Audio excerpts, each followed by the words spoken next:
स्वागत है दोस्तों आप सभी का हमारे इस ऑनलाइन एजुकेशन प्लेटफॉर्म या ऐसा कहें यूट्यूब चैनल जिसका नाम है हिंदी वाला जीएस अड्डा। तो स्वागत है आप सभी का। मैं अमित सर यहाँ से आज जीएस की एक विशेष श्रृंखला के साथ में आपके बीच उपस्थित हूँ और हम आपको थोड़ा सा बता दें कि आज क्या पढ़ने वाले हैं। तो हर एक एग्ज़ाम के दृष्टिकोण से बेहद महत्वपूर्ण इम्पोर्टेंट टॉपिक है जीएस का, जिसको आप लोग विविध या मिसलेनियस के नाम से जानते हैं। तो हम लोग आज बात करने वाले हैं भाई विविध से रिलेटेड।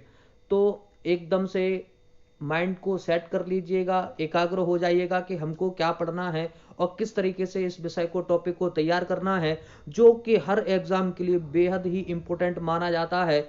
और यहाँ से हर एक एग्जाम किसी भी राज्य का हो, किसी भी कोई भी एग्जाम हो, यहाँ से क्वेश्चन पुट होते ही हैं और आपको मैं वो सारी चीज़ें बहुत ही व्यवस्थित तरीके से यहाँ से पढ़ाऊंगा। यहाँ से जो भी टॉपिक मैं आपको कवर कराऊंगा उस विषय की हिस्ट्री से लेकर के आज तक अर्थात करंट को जोड़ करके मैं यहाँ पर पढ़ाने वाला हूँ। तो शुरू करते हैं बिना किसी रुकावट के साथ में। तो चलिएगा, स्वागत है आप सभी का एक बार फिर से। आज हम लोग पढ़ने वाले हैं भाई ओलंपिक। तो अब ओलंपिक खेल की बात करेंगे तो ओलंपिक में आपने देखा होगा कि इस प्रकार का उसका साइन रहता है, कई सारे देश शामिल हैं, उन सब के बारे में चर्चा करूंगा मैं आपके साथ में। हमारी यह क्लास कौन कौन से एग्जाम के लिए यूजफुल रहने वाली है, तो बात करें चाहे वो किसी भी राज्य की पीएससी हो, एमपी पीएससी हो, यूपी पीएससी हो, कोई सी भी पीएससी हो, किसी भी राज्य स्तर की, एमपीएसआई, यूपीएसआई, जेल प्रहरी, हर राज्य की राज्य स्तर की परीक्षा सभी के लिए इंपॉर्टेंट हो जाती है। वहीं डिफेंस के लिए भी बेहद इंपॉर्टेंट रहेगी हमारी ये क्लास। और आप लोग परिचित हैं मुझसे, अर्थात अमित सर मैं आपके बीच उपस्थित हूं। और जैसे कि बात की जाए यहाँ पर, मैं आपके साथ में उपस्थित रहूंगा। मेरा लगभग पिछले 7 से अधिक वर्षों का अनुभव है और इसी अनुभव के साथ में मैं आपके साथ आज शुरू करने वाला हूं ओलंपिक खेल। तो स्वागत है फिर से एक बार। और भाई आज हम लोग क्या पढ़ने वाले हैं, तो आपको एक बात बता दें, हम सबसे पहले ओलंपिक ओलंपिक तो शुरू करेंगे ही, लेकिन उसके पहले मैं आपको बता दूं खेल क्या होते हैं, खेल कितने प्रकार के होते हैं, वो सारी बात मैं आपको बताना चाहता हूं। तो पहले आप खेल को समझिएगा भाई, खेल के कितने भेद या कितने प्रकार होते हैं। तो सामान्यतः जैसे बात की जाए, खेल के जो मुख्यतः भेद या प्रकार होते हैं वह हमारे 3 प्रकार के होते हैं। खेल कितने प्रकार के होते हैं, खेल के भेद या कहें प्रकार जो है वो 3 प्रकार के होते हैं। एक स्थान के आधार पर, तकनीकी के आधार पर, संख्या के आधार पर। क्या याद रखना है, स्थान के आधार पर, संख्या के आधार पर, तकनीकी के आधार पर।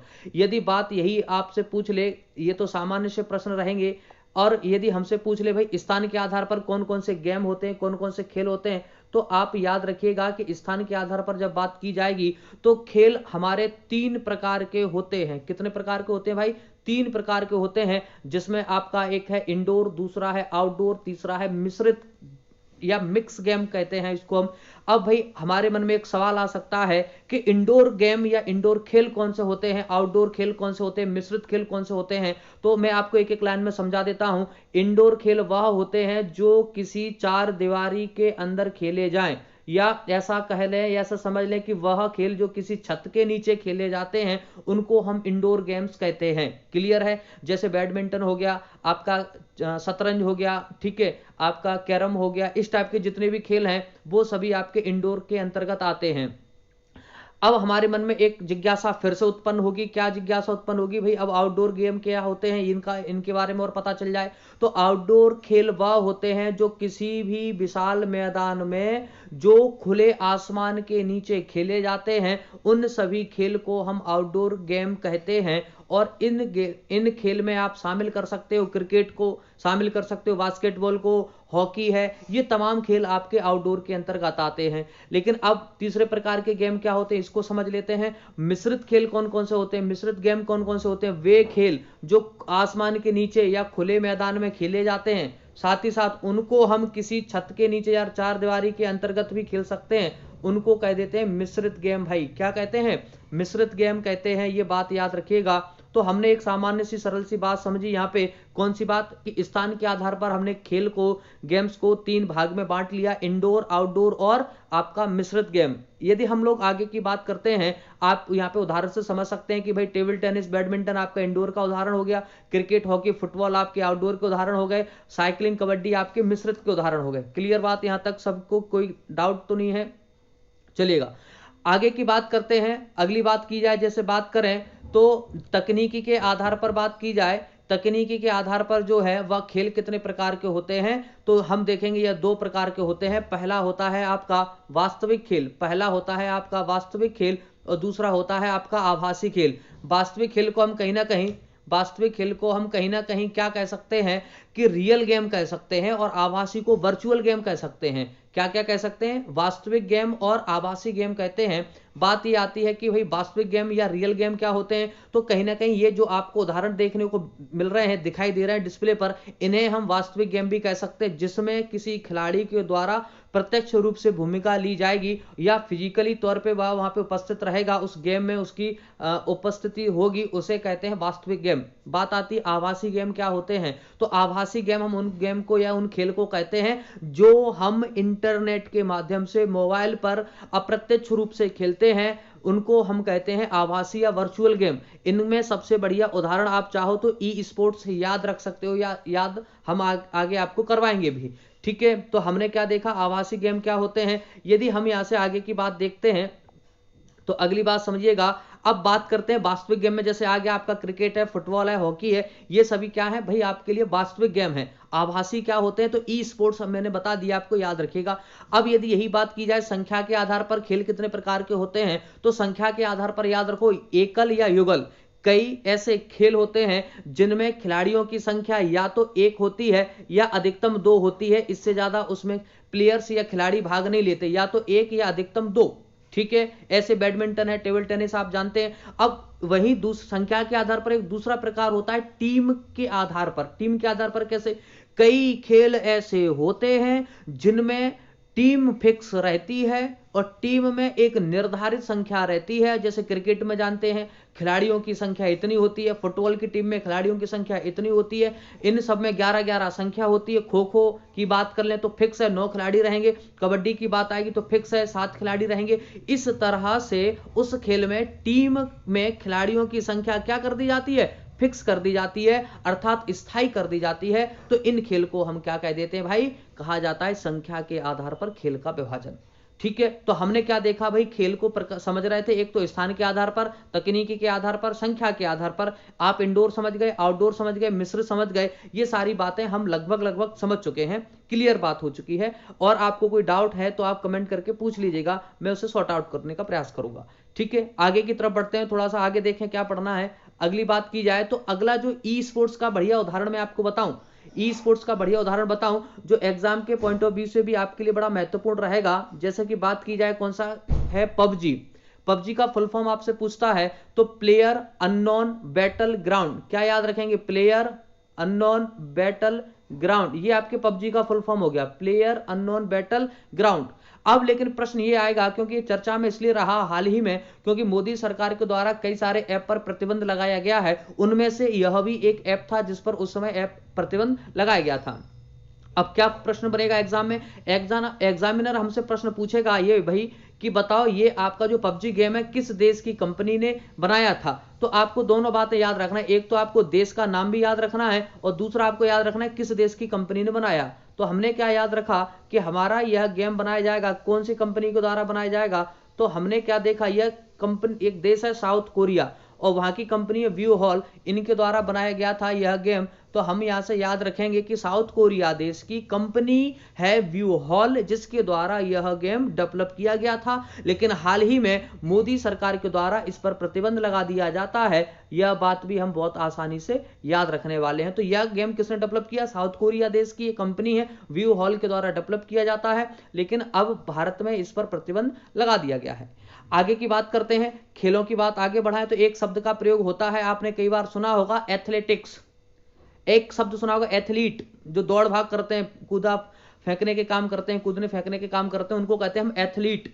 और इस खेल को कहेंगे एथलेटिक्स। और इसी का एक दूसरा नाम है ट्रैक एंड फील्ड। क्या कहते हैं, ट्रैक एंड फील्ड। ट्रैक वह होता है जहां धावक दौड़ता है और फील्ड माने जो पूरा एरिया क्षेत्र है उसको कहते हैं ट्रैक एंड फील्ड। तो आपसे एथलेटिक्स या ट्रैक एंड फील्ड के बारे में क्या क्या पूछ सकता है, हमको ध्यान क्या रखना है भाई, एथलीट में क्या क्या चीजें शामिल हैं, ये सारी बात हमको याद रखना है। तो आप एक सरल सी बात ये समझ लीजिएगा भाई, एथलीट में क्या क्या चीजें आती हैं। तो सबसे पहले याद रखो दौड़ना, कूदना, भागना, रनिंग, जंपिंग और थ्रोइंग, ये दोनों तीनों बात याद रखेंगे। दौड़ना, कूदना, फेंकना, ये आपके किसके अंतर्गत आते हैं भाई? एथलीट के अंतर्गत, एथलेटिक्स के अंतर्गत आते हैं। और जो भी इनमें इन्वॉल्वमेंट जिस खिलाड़ी की रहेगी उसको हम क्या कह देंगे? एथलीट कह देते हैं। क्लियर है?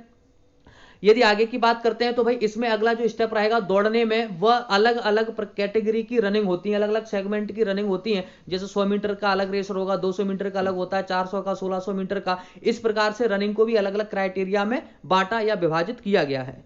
लेकिन अब हम ये देखें, अगली बात समझे इसमें, अगली बात ये समझे कि भाई अब इसका दूसरा सेगमेंट क्या होगा? तो अगला सेगमेंट रनिंग में आता है सहायता दौड़ या रिले रेस भी कहते हैं। सहायता दौड़ कह लो या क्या कह लो, रिले रेस कह लो। इसमें क्या होता है? एक टीम को 3 से 4 भागों में बांट दिया जाता है। एक खिलाड़ी यहां से इस पॉइंट से दौड़ता हुआ जाएगा, कहां तक? इस पॉइंट तक। इसके हाथ में कोई एक रॉड या स्टिप टाइप की संरचना रहती है। वो क्या करेगा? यहां से दौड़ता हुआ जाएगा और आगे खड़े अपने एक खिलाड़ी को दे देगा। वहां से ये रुक जाएगा, अब अगला खिलाड़ी दौड़ेगा और यहां पे उसको एक अगला खिलाड़ी मिलेगा, वहां से फिर वो दौड़ेगा। इस तरह से यहां से क्या होता है? स्टेप बाय, मतलब एक निर्धारित दूरी पर उनकी टीम के खिलाड़ी, प्लेयर वहां पे उपस्थित रहते हैं और वह अपनी एक रॉड टाइप की संरचना जो है उसको दे देता है और वहां से लेके फिर वो दौड़ता है। तो इस प्रकार की दौड़ को हम क्या कह देते हैं दोस्त? हम इसको कहते हैं रिले रेस कहते हैं। ठीक है, अगली बात करें, फिर आती है बाधा दौड़, हर्डल रेस। हर्डल रेस में क्या होता है? हालांकि मैं इन सबको आपको आगे समझाऊंगा कि जैसे मान लें ये एक ट्रैक बना हुआ है,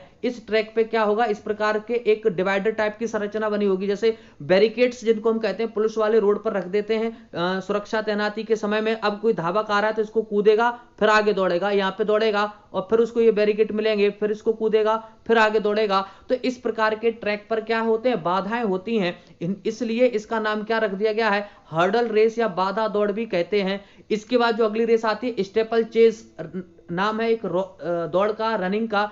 यह फेमस है, आप याद रखिएगा, पान सिंह तोमर स्टेपल चेज से संबंधित हैं। यह क्या होती है? यह भी उसी प्रकार का ही है, कहीं ना कहीं हर्डल रेस से यह प्रभावित है, लेकिन ये थोड़ी सी टफ कर दी जाती है। क्या रहेगा? ये आपका हर्डल हो गया, यहां से कोई एथलीट कूदेगा, लेकिन अब क्या होगा? इसमें पानी भरा होगा, यहां से कूद के पानी में फिर दौड़ेगा, फिर आपका ये हर्डल आएगा, फिर पानी होगा। यह लगातार यह इस क्रम में यह पूरा ट्रैक बना होता है। हर्डल के साथ साथ में किसकी? पानी भरा होता है। ठीक है, तो हमने रनिंग में अर्थात दौड़ में क्या देखा? 100, 200, 400, 1600 मीटर की रनिंग रहती है, एक रिले रेस रहेगी, एक हर्डल रेस रहती है, एक स्टीपल चेज रहती है। यदि हम अगला दूसरा सेकंड पॉइंट की बात करते हैं, कूदना या जंप की बात करें, तो इसमें आपका हाई जंप आ जाएगा, आपकी लॉन्ग जंप आ जाती है, ट्रिपल जंप आ जाती है, पोल बेल्ट आ जाता है। इन चारों को मैं भी समझा दूंगा किस तरह से हम इनको याद रखेंगे। इनके अलावा यदि हम आगे की बात करते हैं, अब अगला तीसरे स्टेप की बात करते हैं, तो फेंकने में क्या आ जाएगा? पहला भाला फेंकना। आपने देखा होगा खिलाड़ी देवेंद्र झाझरिया नाम सुने होंगे। भाला फेंक जेवलिन थ्रो से संबंधित है। चक्का फेंक डिस्क थ्रो कहते हैं जिसको हम लोग, ठीक है, ऐसे 5 उंगलियों में फंसा करके घुमा के फेंके जाती है, इसको डिस्क थ्रो कहते हैं। आता है हैमर थ्रो। हैमर थ्रो क्या आता है? एक गोला टाइप की संरचना रहती है जिसमें एक चेन लगी रहती है। इस टाइप से समझो, एक अपने पास ऐसे, यहाँ पे थोड़ा सा ध्यान देना, ये अपने पास एक गोला टाइप की संरचना है और इसमें एक क्या रहेगी? चेन जैसी संरचना रहती है और खिलाड़ी इसको हाथ में पकड़ करके ऐसे घुमा के चारों तरफ फेंकता है और कितनी दूरी पे जाके गिरता है, इसी और दूरी नाप ली जाती है। इसी को हम लोग भाई क्या कहते हैं? हैमर थ्रो कहते हैं। अगला आता है गोला फेंक। गोला एक लोहे की गोल गेंद रहती है, लोहे की गोल गेंद रहती है, उसको कंधे के ऊपर रख करके कंधे से फोर्स या बल लगा करके फेंका जाता है, इसको कहते हैं गोला फेंक। तो हमने क्या देखा? एथलेटिक्स या ट्रैक एंड फील्ड जो है, इसके अंतर्गत 3 विधाएं आती हैं, दौड़ना, कूदना, फेंकना। दौड़ने में समझ लिया, कूदने में समझ लिया, इनको हम एक एक करके डायग्राम से समझते हैं। रिले रेस क्या होता है उसको समझ लो। रिले रेस में आप देख पा रहे होंगे रिले रेस में आप लोग देख पा रहे होंगे, क्या देख पा रहे हैं भाई? एक प्लेयर क्या कर रहा है? दौड़ता हुआ जाता है और इसके हाथ में ये आपको रॉड जैसी संरचना दिख रही है। रॉड जैसी संरचना ये अगले प्लेयर को या खिलाड़ी को देगा और ये लेकर के जाएगा आगे, एक और इसका खिलाड़ी होगा, प्लेयर, सहयोगी प्लेयर होगा, उसको दे देगा। मतलब ये क्रम लगातार चलता रहता है, 4 चरण में, 4 स्टेप में यह पूरी रनिंग कंप्लीट होती है। इसलिए हम इसको क्या कहते हैं? रिले रेस या सहायता दौड़ भी कह देते हैं। आगे की बात करें, अगली बात देखें, तो अगली बात में क्या याद रखना है? हर्डल रेस किस प्रकार की होती है। तो आप लोग देख पा रहे होंगे हर्डल रेस को कि भाई हर्डल देखो जरा, यहाँ पे ट्रैक बने हुए हैं और इन ट्रैक पर आप देख पा रहे हैं, जैसे ये हर्डल बना हुआ है, ये हर्डल बना हुआ है। अब ये रनर यहाँ पे दौड़ के आएगा, इसको जंप करेगा और फिर आगे फिर दौड़ेगा और फिर जंप करेगा, फिर दौड़ेगा। मतलब यह क्रम जो है या यह सिलसिला जो है लगातार जारी रहता है। इसी को हम क्या कहते हैं? हर्डल रेस कहते हैं, बाधा दौड़ कहते हैं। कहीं ना कहीं ट्रैक पे बाधाएं आएंगी, फिर जंप लगाएगा, फिर दौड़ेगा, फिर जंप लगाएगा, फिर दौड़ेगा। ठीक है, अगले स्टेप की बात कर लें, ये है आपकी स्टेपल चेज। स्टेपल चेज में आपको समझ में आ रहा होगा, क्या समझ आ रहा है, ये तो हो गया आपका हर्डल, ये हो गया आपका हर्डल। और इस हर्डल से देखो ये कई सारी लड़कियां कूद रही हैं, तो पानी भरा दिख रहा होगा आपको, या पानी भरा दिख रहा है, ये है स्टेपल चेज। ध्यान करो, पान सिंह तोमर, जब पान सिंह तोमर दौड़ लगाते थे एकदम से उनका पैर पानी में गिरता था, बहुत सीन बहुत शानदार लगता है, आप लोगों ने देखा भी होगा। क्लियर है, ठीक है। अगले गेम की बात करते हैं भाई। तो अगला गेम जो है अपना हाई जंप है। आपने हाई जंप भी देखा होगा, किस तरह से प्लेयर्स जो है हाई जंप करते हैं। यहाँ पे जरा स्पष्ट आपको दिख जाएगा, यदि इस खिलाड़ी के द्वारा जरा सा भी टच इस रॉड पर हो जाता है तो वह रॉड तुरंत गिरेगी और उसको फाउल घोषित कर दिया जाता है। इसको हम लोग कहते हैं हाई जंप। तो आप लोगों को सारी चीजें स्पष्ट और समझ में आ रही होंगी कि रिले रेस क्या है, हर्डल रेस क्या है, स्टीपल चेस क्या है, हाई जंप क्या है। इसमें आपको किसी प्रकार का कोई डाउट नहीं होना चाहिए। लॉन्ग जंप समझ लीजिएगा, लॉन्ग जंप क्या होती है। तो सामान्यतः लॉन्ग जंप की बात करें कि एक प्लेयर क्या करेगा, दौड़ता हुआ आएगा एक पॉइंट से दौड़ता हुआ आएगा, माना यहां से दौड़ता हुआ आता है और इस पॉइंट से उसको जंप करना है। अब वो कहां जाके गिरेगा, तो भाई यहां से लेकर के इस पॉइंट के बीच में कितनी दूरी उसने जंप की है, इस दूरी को नाप लेते हैं, वह उसकी अधिकतम कूदने की क्षमता हमको पता चल जाती है। इसी क्षमता को हम क्या कह देते हैं भाई, लॉन्ग जंप कह दिया जाता है। क्या कह दिया जाता है, लॉन्ग जंप कह दिया जाता है। अगली बात देखिएगा, अब ट्रिपल जंप क्या होती है। ट्रिपल जंप को समझना कि ट्रिपल जंप, वैसे तो आप इसको आसानी से यहां से समझ सकते हैं।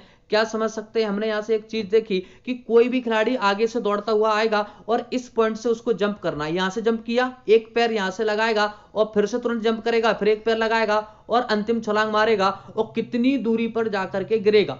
आप इन इमेजेस में देख पा रहे होंगे कि साहब ये किस तरीके से यहाँ पे अपनी मोशन के साथ में कूदता है। ये सारी चीजें आपको यहाँ स्पष्ट होंगी। इनके अलग अलग नाम भी होते हैं। फर्स्ट जंप जब मारता है उसको होप कहते हैं, फिर बाउंड कहते हैं, और थर्ड स्टेप आके वह परमानेंट जंप करता है उसको हम लोग जंप कहते हैं। तो इस तरह से किसी भी खिलाड़ी के द्वारा यहाँ पे ट्रिपल जंप आप बड़ी आसानी से समझ सकते हैं।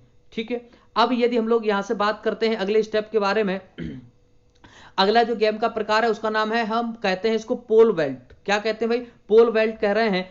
ठीक, अब यहां से क्या होगा, ये गद्दे जैसी संरचना बनी है, यहां पे ये स्टिक आपकी क्या होगी, यह स्टिक जो है यहाँ पे टच होती है। टच क्या होती है, इसको रखने का या रोकने का एक स्थान होता है, और ये रोकने का जो स्थान है यहाँ पे ये स्टिक आकर के फंस जाती है, ये फंसेगी। तो आप जरा समझिएगा यहाँ से क्या होगा कि आगे चल करके ये जी लचीली छड़ है, एक लचीली स्टिक या लचीली छड़ होती है जो धीरे धीरे करके अपने ये मूल बिंदु पर पहुंचेगी। तो यहां से ये एकदम ये सीधी होगी और ऐसा कह सकते हो कि 90 डिग्री का एंगल भी बनाएगी। तब ये खिलाड़ी आगे चल करके कूदेगा, आगे चल करके कूदेगा, और वहां पर भी इस प्रकार की एक रॉड लगी होगी और इस रॉड को ऐसे करके पार करेगा।